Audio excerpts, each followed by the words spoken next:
Il consigliere regionale di Fratelli d'Italia Alessandro Basso è intervenuto in merito alle prossime elezioni comunali di Pordenone. La comunità sta entrando sempre di più nel vivo per la successione di Alessandro Ciriani. La corsa per le prossime elezioni è ancora aperta. Abbiamo deciso, anche per una serie di valutazioni, di procedere alla presentazione del candidato, e anche una questione di trasparenza e di onestà nei confronti della comunità di Pordenone, che da tempo è entrata nel vivo di quella che sarà la successione di Alessandro Ciriani. Quindi, come dire,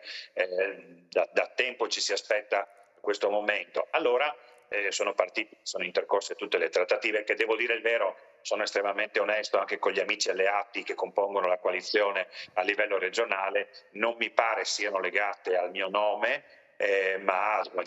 questioni legate alle vicende di partito che si stanno susseguendo negli scorsi giorni e che sono note,